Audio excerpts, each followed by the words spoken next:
Bismillahirrahmanirrahim. Assalamualaikum warahmatullahi wabarakatuh. Alhamdulillahi ala ni'matil iman wal islam, wassalatu wassalamu ala asrofil anbiya'i wal mursalin wa ala alihi wa sahbihi ajmain. Amma ba'du. Para jamaah sekalian rahimakumullah, marilah kajian kita pada sore hari ini kita awali dengan sama-sama baca basmalah. Bismillahirrahmanirrahim. Saya mohon maaf, ini masih ngatur ini ya, mungkin apanya begini, bisa putih, bisa lebih putih ya.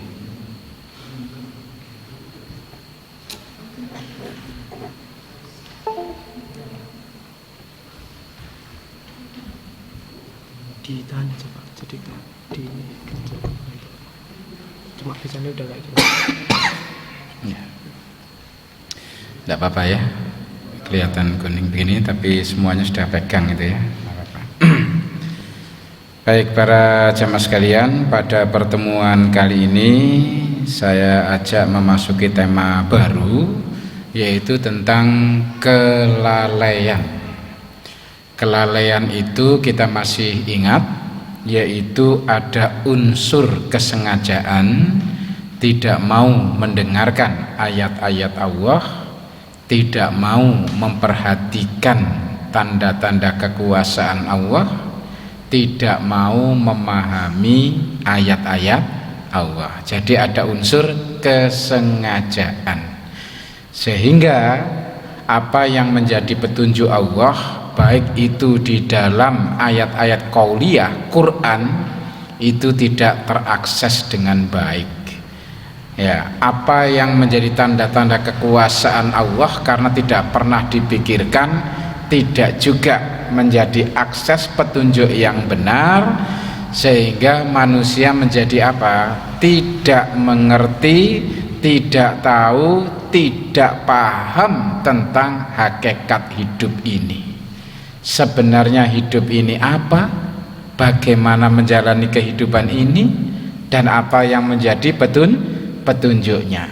Kalau hidup ini ingin dijalani dengan mudah, contohnya apa saja di masa yang lalu sudah terjadi. Banyak orang-orang yang dimudahkan hidupnya oleh Allah sehingga mencapai kemenangan. Maka muncul surat Al-Mu'minun, qad aflahal mu'minun. Ya, mereka semuanya beruntung, mereka sukses semuanya. Tapi juga ada umat-umat yang dihancurkan oleh Allah, dipersulit hidupnya dan lain sebagainya. Maka kita mendengar kata-kata fasanu yassiru lil yusra.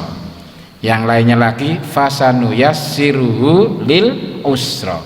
Pasti akan kami mudahkan ya urusannya. Yang lainnya pasti kami akan persulit urusannya. Padahal Allah menginginkan apa? Yuridu wa bikumul yusra wala yuridu bikumul usra. Allah menghendaki kemudahan, bukan kesulitan. Tetapi manusia laki-laki ya itulah ya. Jadi tidak mau mendengarkan, memikirkan, memahami ayat Allah. Jadilah mereka itu orang-orang yang lalai. Ketika orang-orang ini lalai, sehingga dampaknya sangat jelas. Sekali hidup tidak bisa diraih dengan hidup bermakna. Kenapa? Karena tidak bisa memaknai dalam hidupnya. Kehidupan kita ini bermakna kalau kita maknai, para jamaah sekalian. Cara memaknainya adalah mengamalkan apa yang menjadi petunjuk Allah dan Rasulnya. Tidak bisa kita memaknai dengan sesuka hatinya. Malam tak maknai dengan jagongan pinggir jalan, dengan hura-hura di jalanan, di kafe-kafe, tempat wisata. Tidak bisa itu, para jamaah sekalian.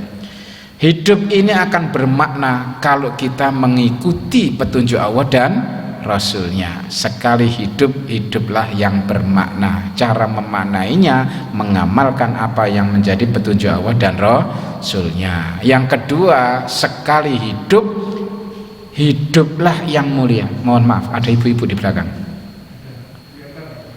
Kelihatan ya? Ya. Sekali hidup, hiduplah yang mulia. Bagaimana untuk bisa hidup mulia? Oh, ini minta ibunya dibukakan ini, yang sini nih. Itu ibunya, berdiri sudah. Minta dibukakan supaya bisa melihat slide barangkali. Ya. Itu belum ada, belum bisa dinyalakan. Belum bisa. Sekali hidup, hiduplah yang mulia. Bagaimana kita ini merasa atau bisa mencapai kemuliaan di sisi Allah? Maka harus lagi-lagi mengikuti petunjuknya. Orang-orang yang tidak percaya kepada Allah, yang tidak beriman, seperti orang kapitalis materialis, ya, yang tidak percaya kepada Allah, maka menjadikan dunia ini sebagai parameter kemuliaannya. Makanya diabadikan oleh Allah dengan kata-kata Robbi akroman, Tuhanku, ya Tuhan yang mana saja yang dituhankan, Tuhanku memuliakanku dengan aku dijadikan orang kaya. Loh, para jamaah sekalian, jadi merasa mulia kalau kaya. Yang miskin Robbi ahanan, Tuhanku menghinaku dengan menjadikan aku orang miskin. Jelas sekali di sini para jamaah sekalian. Sekali hidup, hiduplah yang sukses di sisi Allah. Di dalam Al-Quran seringkali diucapkan dengan kata-kata faizun atau muflihun. Syaratnya apa saja? Maka kita harus bedah Al-Quran. Ya, kita harus mengkajinya terus menerus supaya jadi tahu kita, oh, hidup ini ternyata bukan menjadi final tujuan akhir kita di dunia ini. Ternyata ini hanya momentum untuk seleksi. Ya, alladzi khalaqal mauta wal hayata liyabluwakum ayyukum ahsanu amala. Kita hanya diseleksi saja ternyata. Ya, setelah diseleksi kita akan mendapatkan hasilnya nanti, yaitu apa? Hisab di akhirat. Itulah yang menentukan kita bahagia atau menderita di akhirat. Para jemaah sekalian, mari kita lihat orang-orang yang lalai ini ketika dunia ini sudah selesai, sudah kukut, sudah hari kiamat, episode pertama ditutup, dibuka episode kedua, di akhirat mereka berbondong-bondong mengajukan permintaan kepada Allah untuk mudik, untuk balik kembali ke dunia dengan berbagai macam apa? Alasan. Nah ini loh, bondong-bondong ini banyak ini. Ya, yang selama ini mereka tidak mau memikirkan akhirat, ternyata akhirat itu nyata. Sekarang yang nyata, realistis, realitas kehidupan dunia. Semua orang berpikir tentang dunia, akhirat tidak terpikirkan, mungkin dianggap hanya sebuah cerita saja. Tapi begitu kiamat terjadi, akhirat menjadi realitas, kenyataan. Dunia yang pernah dijalani hanya tinggal cerita, tapi cerita yang membawa konsekuensi. Ya, syarroi yaro, khairoi yaro, konsekuensinya para jemaah sekalian. Ya, mari kita lihat di antara motivasi mereka yang berbondong-bondong kembali ini, nomor satu, ingin beramal soleh. Masya Allah, kalau kita baca ayat ini ya para jemaah sekalian. Dan orang-orang kafir, bagi mereka neraka jahanam, mereka tidak dibinasakan sehingga mereka mati, dan tidak pula diringankan dari mereka azabnya. Demikianlah kami membalas setiap orang yang sangat kafir. Dan mereka berteriak di dalam neraka itu, ya Tuhan kami, keluarkanlah kami, niscaya kami akan mengerjakan amal soleh berlainan dengan yang telah kami kerjakan. Dari sini saja kita sudah bisa menangkap, kalau orang tidak soleh pasti dia akan gagal meraih fil akhirati hasanah. Ya, ini sudah kelihatan di sini. Ini bukan orang soleh waktu hidup di dunia dulu. Ya, ketika mereka itu berbondong-bondong menghadap Allah, ingin dikembalikan ke dunia dengan alasan ingin beramal soleh, maka oleh Allah diberikan reasoning, alasan dua macam. Ini yang harus kita camkan ini, karena dalam kehidupan sehari-hari kita akan mendapatkan ini. Yang pertama Allah menanyakan ini, awalam nu'ammirkum ma yatadzakkaru man tadzakkar. Ya, apakah kalian tidak merasa telah aku berikan umur yang cukup dalam kehidupan dunia ini untuk memikirkan peringatan Allah, yaitu Al-Quran? Apa enggak cukup umurnya? Banyak kok, justru malah orang kadang-kadang umurnya panjang ya, tapi tetap kafir itu, betul enggak? Ya, umurnya dipanjangkan itu tetap kafir dia, enggak mau beriman. Masya Allah para jemaah sekalian, makanya mau menanyakan, kan sudah dikasih umur, kesempatan hidup sekian lamanya, berapa tahun dia hidup, kenapa tidak digunakan untuk memikirkan ayat-ayat Allah? Yang kedua, apakah belum datang orang yang menyampaikan ayat-ayatnya Allah?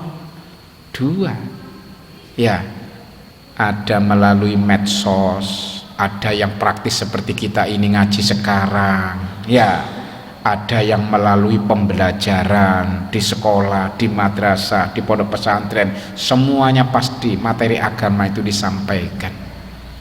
Nah, persoalannya mau mendengarkan atau tidak, ya, mau memikirkan enggak, ya.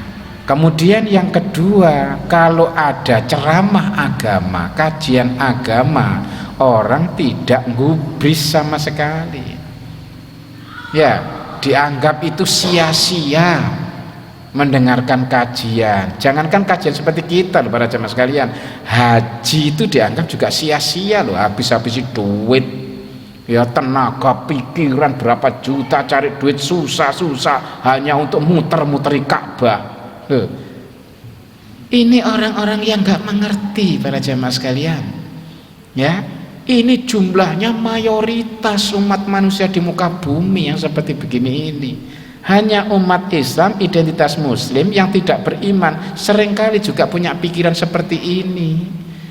Enaknya untuk apa ya? Kita ini kalau haji ini 5 orang ya.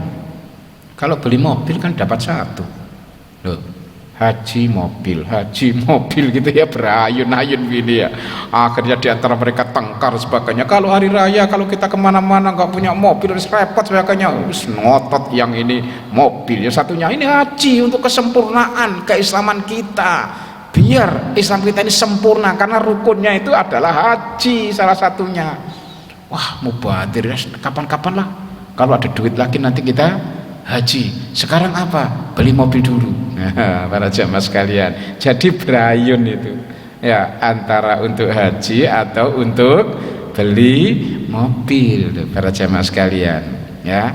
Di sini inilah orang-orang yang tidak ngaji, sehingga tidak tahu keutamaan memprioritaskan apa yang di sisi Allah, ya. Dalam surat Al-Qasas yang sering saya sampaikan, memilih yang di sisi Allah itu menunjukkan kecerdasan spiritual kita daripada memilih seluruh isi dunia ini, para jemaah sekalian, ya. Jadi ini ya adalah orang-orang yang punya 2 kesalahan. Kesalahan yang pertama, tidak mau memikirkan peringatan Allah, yaitu Al-Quran,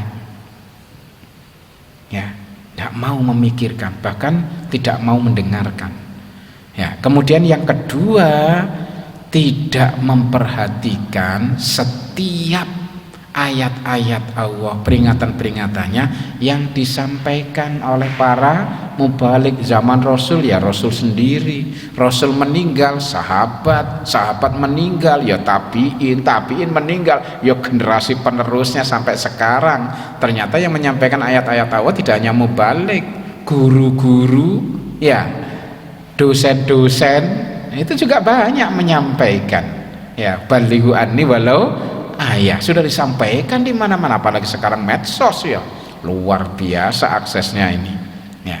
Ini adalah orang-orang yang ingin kembali ke dunia untuk beramal soleh, maka kita perlu merenungkan ini, para jamaah sekalian.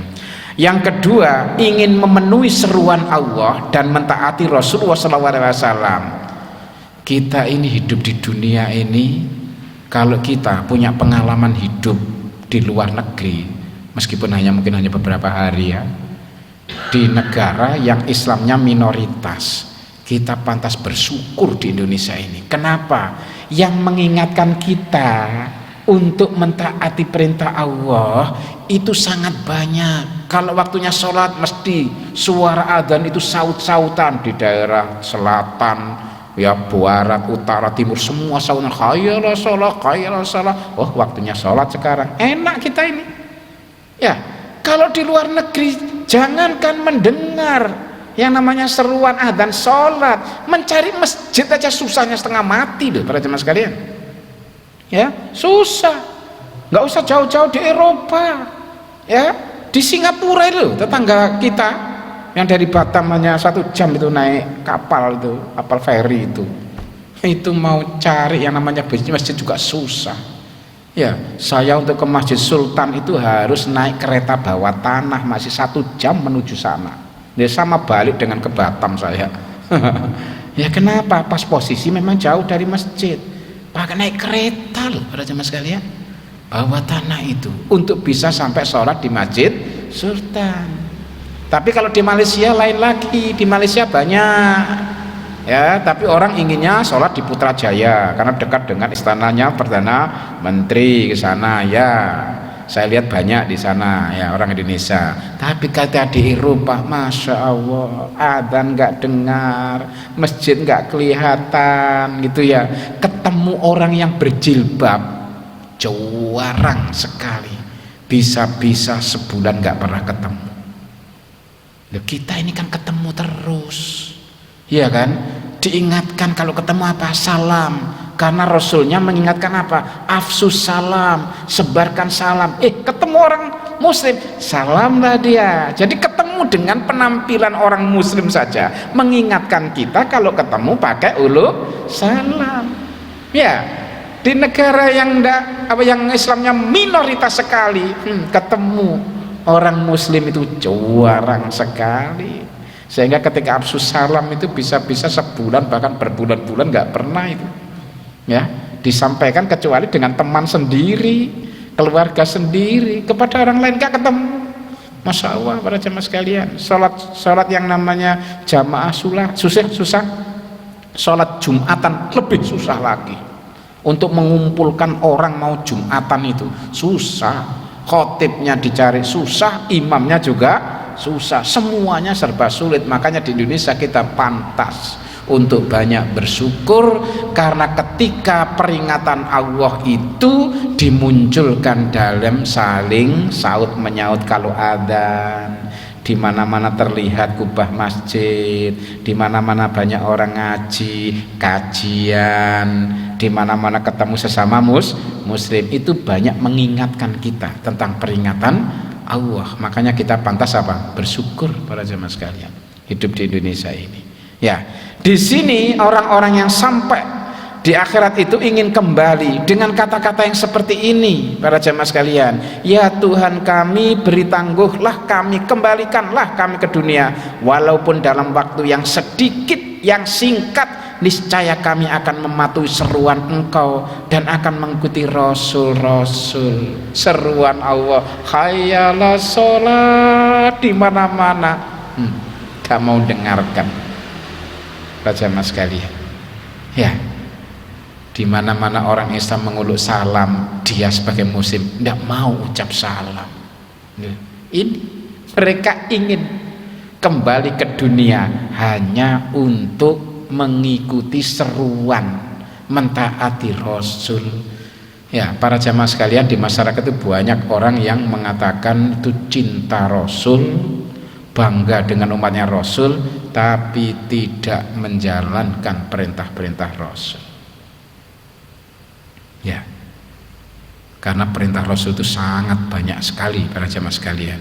Maka apa sih yang terjadi ketika Rasul sudah mengingatkan, ya termasuk apa? Igtanim khomsan qabla khomsin, jaga yang 5 sebelum datangnya 5. Apa itu? Ketika kita hidup gunakan dengan baik sebelum kematian.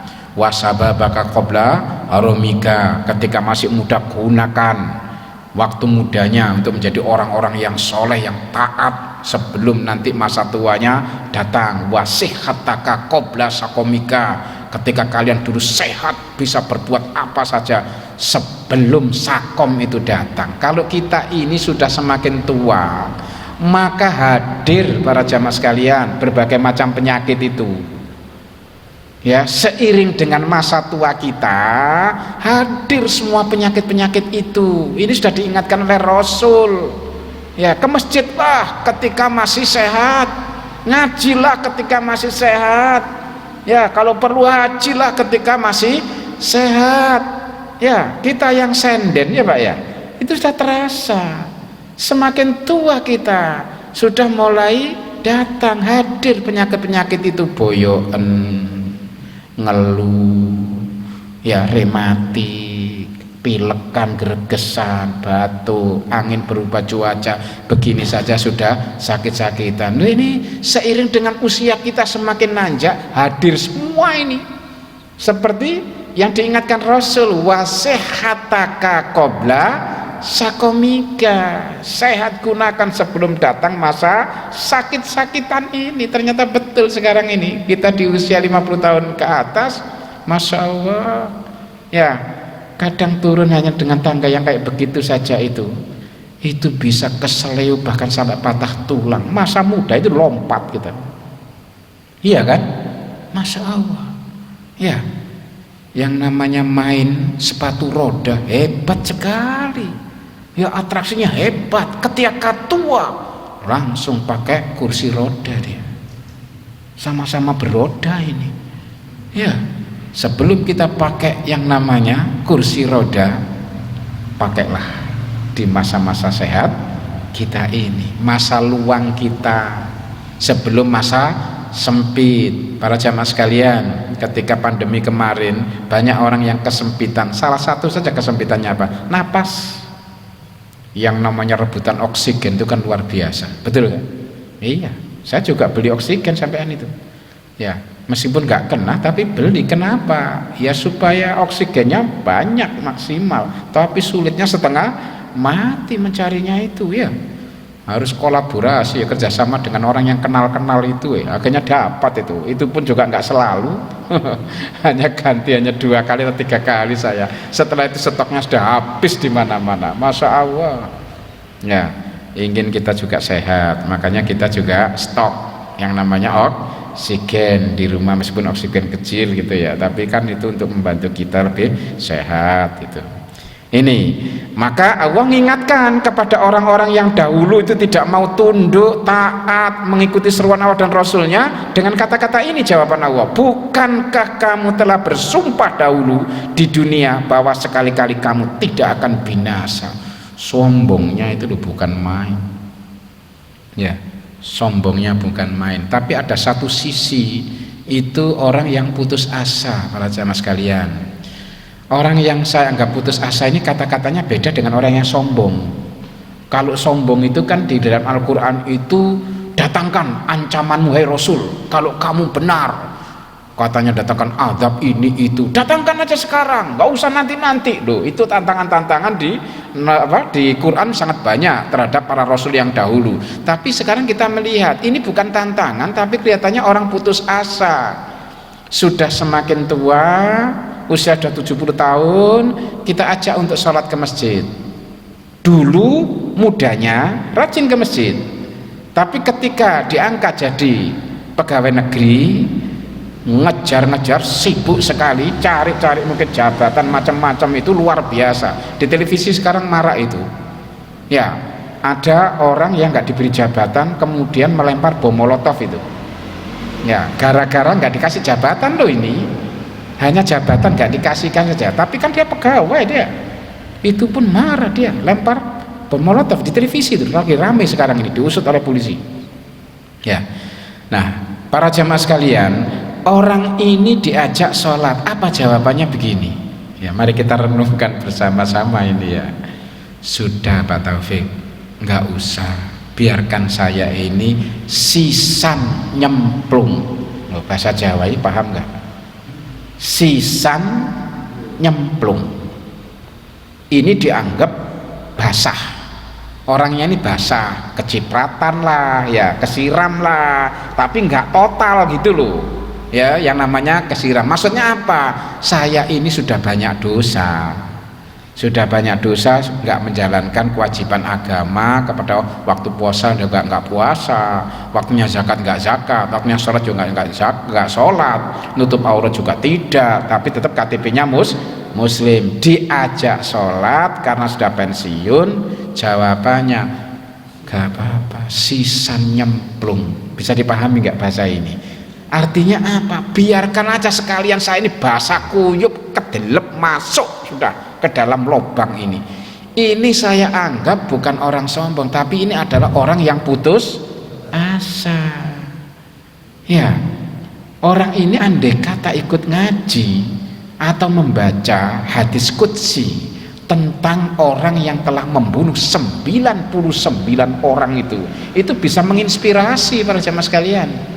Ya, orang yang mati 99 ini kan ingin bertobat, ingin diampuni. Ya, cari-cari orang yang bisa menjawab pertanyaannya apakah masih bisa diampuni itu, sampai pada akhirnya tunjukkan orang yang ke-100 itu di sana. Enggak, dia pergi ke sana, di tengah jalan mati. Jarak antara kematiannya dengan tempat berangkat dan tujuannya ternyata dekat dengan tujuannya. Maka oleh Allah diputuskan, masukkan para malaikat ke dalam surga.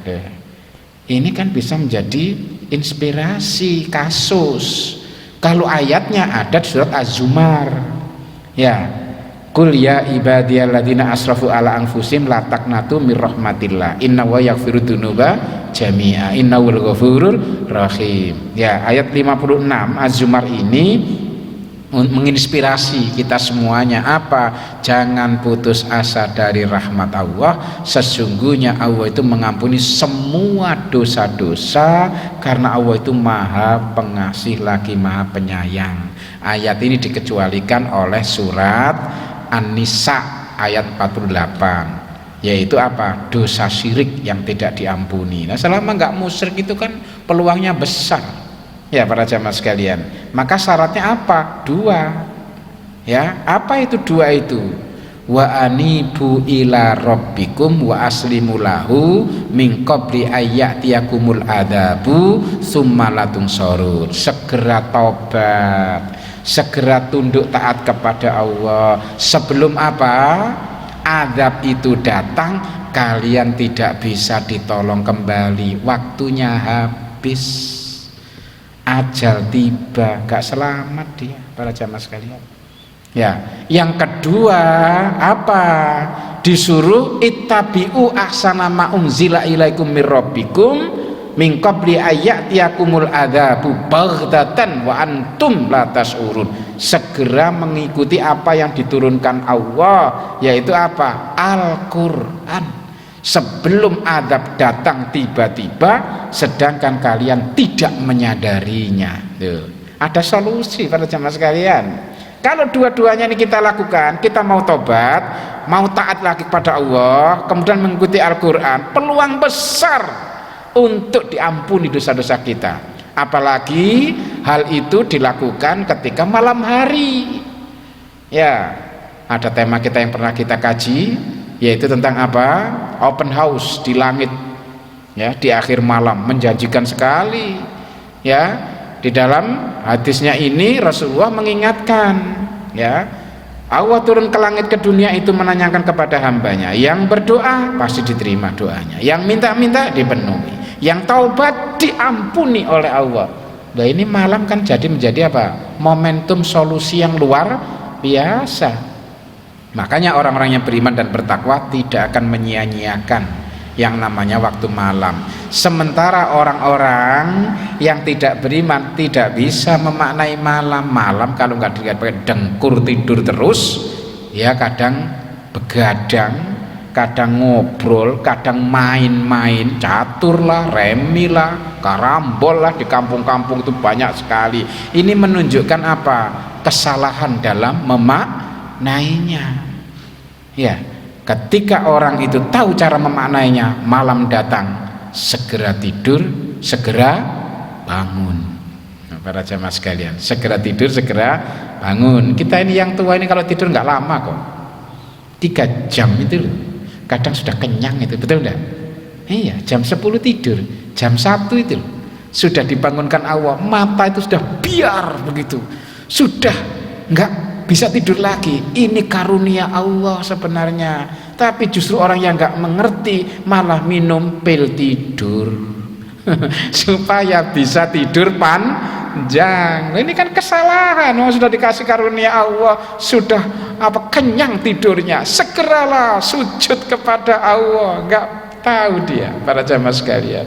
Ini ya, jadi seruan Allah itu menjadi sia-sia bagi orang-orang yang tidak mau tahu tentang peringatan Allah. Yang ketiga, ingin jadi orang yang beriman. Mereka berkata, sedang mereka bertengkar di dalam neraka. Ini orang yang sudah di akhirat ini bertengkar ini. Demi Allah, sungguh kita dahulu di dunia dalam kesesatan yang nyata, karena kita mempersamakan kamu, patung-patung itu, Tuhan-Tuhan selain Allah, dengan Tuhan semesta alam. Dan tiadalah yang menyesatkan kami kecuali orang-orang yang berdosa. Maka kami tidak mempunyai pemberi syafaat seorang pun, dan tidak pula mempunyai teman yang akrab. Masya Allah, menghadap Allah nggak ada harapan dapat syafaat. Orang-orang mukmin itu ada harapan kalau mati. Ingin apa? Nanti di akhirat dapat syafaat dari Rasulullah. Ya, kalau diizini oleh Allah ya, ini dapat dari Rasulullah, dari para malaikat ya yang menjaga arsy itu, kemudian dari bacaan Quran yang kita baca, mungkin juga dari orang mukminina wal mukminat wal muslimina wal muslimat. Harapannya banyak kita syafaat ini inginnya, para jamaah sekalian. Ini karena orang-orang yang beriman. Lah orang-orang yang nggak beriman sudah ngaku ini, nggak ada syafaat sedikit pun, nggak ada pembela, nggak ada teman setia. Pada hari itu semuanya nafsi-nafsi sendiri. Maka sekiranya kita dapat kembali sekali lagi ke dunia, niscaya kami menjadi orang-orang yang beriman. Betapa kasihannya kalau kita melihat orang-orang yang seperti ini. Ya, orang-orang beriman semuanya berbondong-bondong rame-rame menuju surga. Kok ini ada rombongan yang nggak mau maju terus? Kenapa? Karena kalau maju terus di depan itu sudah neraka yang menyala-nyala. Mereka ingin balik. Ya, nanti dari kiamat itu akan ditampakkan neraka itu bagi orang-orang kafir. Mereka ingin balik semuanya, ingin jadi orang yang beriman, ingin mengikuti seruan Allah Rasulnya, ingin jadi orang soleh, ingin itu A sampai Z. Ya para jamaah sekalian, alasan mereka berbeda-beda ini itu hanya apa? Hanya angan-angan saja untuk bisa kembali ke dunia. Dunia sudah kukut, sudah habis. Dengan adanya kiamat itu selesai sudah semua episode pertama kehidupan dunia, dan sudah digelar episode yang kedua. Kemudian nomor 4, ingin jadi orang yang berbuat baik. Masya Allah para jamaah sekalian. Atau supaya jangan ada yang berkata ketika ia melihat azab, kiamat sudah ditampakkan pada hari kiamat itu, neraka bagi orang-orang kafir, surga bagi orang-orang yang beriman. Orang-orang yang kafir itu, tidak beriman itu sudah melihat azab, maka mereka mengatakan, kalau sekiranya aku dapat kembali ke dunia, niscaya aku akan termasuk orang-orang yang berbuat baik. Dijawab oleh Allah, bukan demikian, sebenarnya telah datang keterangan-keteranganku, ayat-ayatku maksudnya kepadamu, lalu kamu mendustakannya dan kamu menyombongkan diri, dan adalah kamu termasuk orang-orang kafir. Masya Allah, ini banyak ini trennya ini sekarang ini. Orang tua kadang-kadang menasihati anaknya kan karena kepedulian ya, atau generasi sebagai guru nasihati generasi mudanya yang sekolah, atau dosen di kampus, apa? Hindari pergaulan bebas. Kira-kira apa jawabannya generasi sekarang?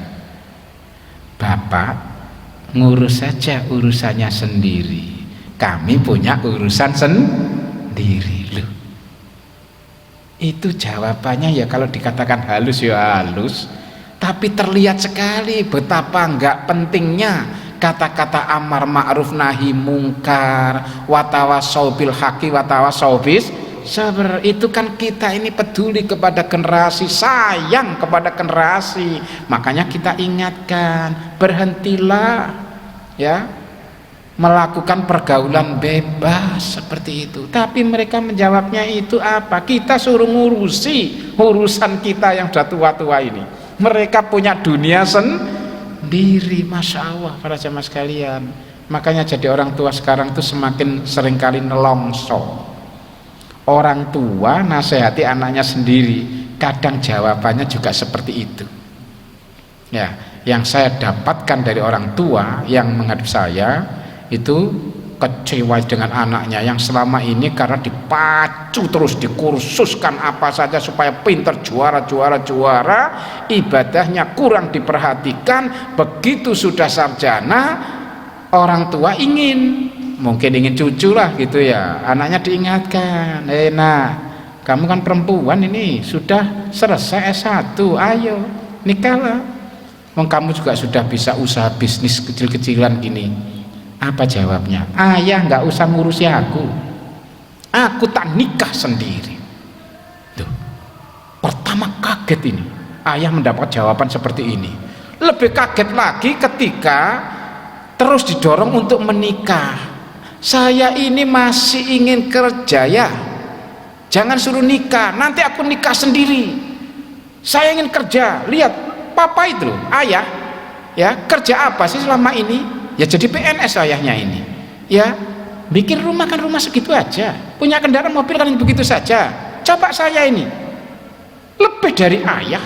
Makanya ayah pikir saja ayah, sudah nggak usah mikir saya.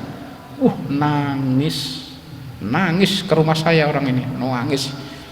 Ini gimana Pak Taufik, anak saya kok begini nih. Akhirnya saya kasih buletin buletin kajian Quran ini. Sudah, jangan putus asa dari rahmat Allah. Ayo lakukan ini. Barangkali kita dulu itu nggak gubris dengan Quran. Salah satu contoh mendidik anak itu adalah surat Luqman. Surat Luqman itu kan ada 3 aspek. Ada yang namanya pendidikan akidah, yang kedua ada syariat, yang ketiga itu ada akhlak. Di antara syariat itu apa? Birrul walidain. Ya, perlakukan yang baik orang tua itu di masa tua. Ya, bersyukurlah kepadaku dan bersyukurlah kepada orang tuamu. Loh, itu nasihat syariah loh itu. Ya. Itu barangkali kita dulu nggak menyampaikan. Apa jawabannya? Iya Pak Taufik. Lah sekarang ayo jangan putus asa. Kalau Allah itu mengubah, itu hanya kun fayakun kok. Kita ini pernah belajar tentang apa? Tentang Umar bin Khattab. Ya, itu memusuhi Rasulullah itu kan luar biasa di masa jahiliyah itu. Kalau perlu nangkap sendiri dia itu. Ya, tapi ketika diberitahu saudaranya telah masuk Islam, ngikuti Rasul, beriman dan baca Quran waktu itu datang, wah bukan main marahnya. Ya, tapi ketika itu dibacakan ulang, coba baca lagi. Begitu dibaca, dibukakan hatinya oleh Allah, apa yang terjadi? Tetap ingin ketemu dengan Rasulullah, bukan untuk menangkap dan membunuhnya, tapi ingin beriman. Nah, kalau Allah memberikan rezeki yahdi mayyasha, itu hanya kun fayakun.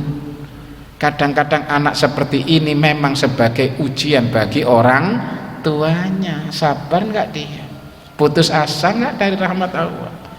Ini loh para jamaah sekalian, kadang orang tua itu merasa jengkel sekali, kadang-kadang sampai ngumpat, minggato dan lain sebagainya. Yang seperti ini Allah ingatkan dalam surat Taghabun. Ya, di surat Taghabun itu wa in ta'fu wa tasfahu wa taghfiru fa innallaha ghafurur rahim. Kalau kamu ampuni, kamu maafkan, jangan engkau marahi, sayangilah anak-anak itu. Ya, sesungguhnya Allah Maha Pengampun lagi Maha Penyayang. Ya biar Allah, kita mentaati perintah Allah, biar Allah yang mengubah. Sudah, maafkan saja anak-anak yang seperti itu, ampuni dosa-dosanya dan jangan dimarahi. Terus diapakan? Ud'u ila sabili rabbika bil hikmati wal mau'idotil hasanah. Karena selama ini anak nggak pernah diajak fi sabilillah. Makanya Allah ingatkan apa? Wa'mur ahlaka wastabir alaiha. Suruh anak-anakmu itu sholat dan dalam menyuruh anak-anak itu mengajak sholat sing sabar.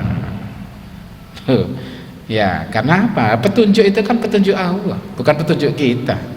Ya, kalau Allah membukakan, ya langsung dipahami dan ditaati oleh hambanya. Ya, kalau tidak, ya berapapun kita, bukan kita yang harus menjadikan dia orang soleh atau apa. Kita hanya mengajak saja. Itu hanya Allah saja yang meridhoinya. Ini ya para jamaah sekalian. Kemudian yang kelima, ingin beriman dan tidak mendustai ayat-ayat Allah. Dan jika kamu Muhammad melihat ketika mereka dihadapkan ke neraka, lalu mereka berkata, kiranya kami dikembalikan ke dunia dan tidak mendustakan ayat-ayat Tuhan kami serta menjadi orang-orang yang beriman, tentulah kamu hai Rasul melihat suatu peristiwa yang mengharukan. Ya gimana nggak mengharukan?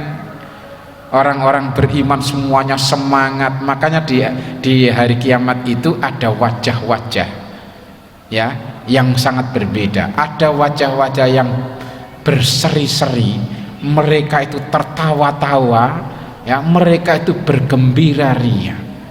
Sementara sisi yang lain ada wajah-wajah yang tertutup debu, mereka ketakutan, mereka sibuk, mereka ini semuanya putus asa. Siapakah ini? Kalau kita lihat di surat Al-Waqiah, karena Allah sudah mengatakan khafidatur rafi'ah, pada hari kiamat itu nanti akan dipecah manusia itu hanya menjadi 3 golongan saja.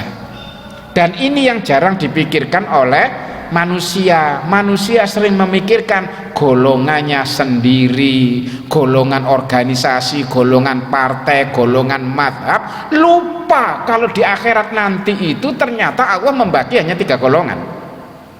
Golongan yang pertama as-sabiqun as-sabiqun.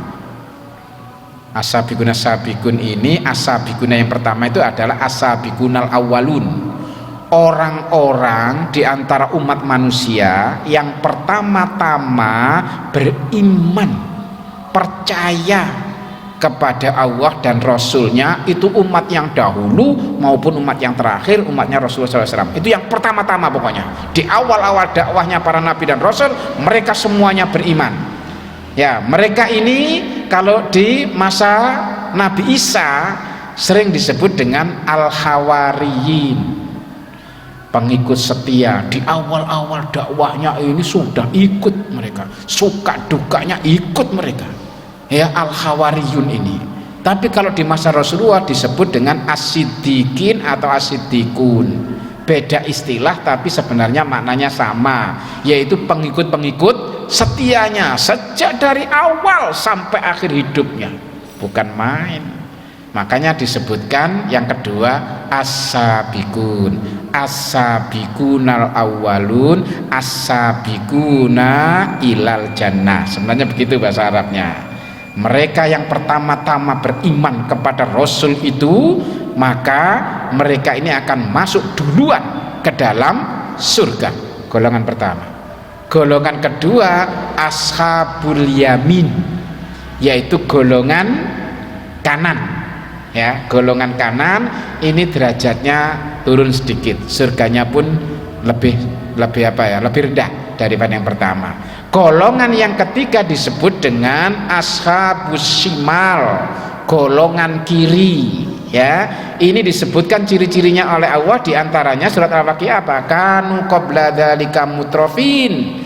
Mereka ini dulu hidupnya di dunia bermewah-mewah, bermegah-megahan, sehingga banyak melakukan dosa besar. Wa kanu yusirruna alal khinsil adzim, banyak melakukan dosa-dosa besar, berfoya-foya, bermewah-mewah, enggak taat kepada orang Rasul, enggak sholat. Dosa-dosanya besar ini yang enggak menjalankan agama. Belum lagi yang melanggar, korupsi, macam-macam dan sebagainya. Wah, ini adalah ciri-ciri orang yang masuk golongan ketiga. Makanya mestinya kita saat ini itu sudah mulai kuat sekali, kencang sekali saya ingin masuk golongan pertama, kalau gagal ingin masuk golongan kedua. Maka bacalah surat Al-Waqiah. Seperti apa surat Al-Waqiah menjelaskan tentang ashabul yamin, ya, supaya kita paham apa yang harus kita lakukan. Ini ya para jamaah sekalian, yang terakhir itu menanyakan tentang apa mungkin kembali lagi ke dunia. Sudah tidak mungkin, karena dunia ini sudah kukut, sudah kiamat, maka tidak mungkin itu akan terjadi. Sebagai muhasabahnya ini para jamaah sekalian, ya, apabila mereka orang-orang kafir itu dilemparkan ke dalam neraka, mereka mendengar suara neraka yang mengerikan, sedang neraka itu menggelegak, marah, ya, saking marahnya hampir terpecah-pecah setiap kali dilemparkan ke dalamnya sekumpulan orang-orang kafir. Penjaga-penjaga neraka itu bertanya kepada mereka, apakah belum pernah datang kepada kamu di dunia seorang pemberi peringatan? Mereka menjawab, benar ada, sesungguhnya telah datang kepada kami seorang pemberi peringatan, maka kami mendustakannya dan kami katakan Allah tidak menurunkan sesuatu pun, kamu tidak lain hanyalah di dalam kesesatan yang besar. Loh, orang yang menyampaikan ayat Allah itu kok malah disebut fidolalin kabir, kamu dalam kesesatan yang besar. Maka itu mereka menyesal. Sekiranya kami mendengarkan atau memikirkan peringatan yang disampaikan itu, niscaya tidaklah kami termasuk penghuni-penghuni neraka yang menyala-nyala. Mereka mengakui dosa mereka, maka kebinasaanlah bagi penghuni-penghuni neraka yang menyala-nyala. Akibatnya dua tadi sebabnya, tidak mau mendengarkan, tidak mau memikirkan. Semoga kita selamat para jamaah sekalian dari setiap ayat-ayat yang disampaikan oleh siapapun kepada kita. Kita diberi kemampuan oleh Allah untuk senantiasa mendengarkan, memikirkan, memahaminya dengan mudah dan sekaligus mengamalkannya. Amin, Allahumma amin. Demikian kurang lebihnya mohon maaf. Kita tutup dengan sama-sama baca doa kafaratul majlis. Subhanaka Allahumma wa bihamdika asyhadu an la ilaha illa anta astaghfiruka wa atubu ilaik. Walhamdulillahirabbil alamin. Wassalamualaikum warahmatullahi wabarakatuh.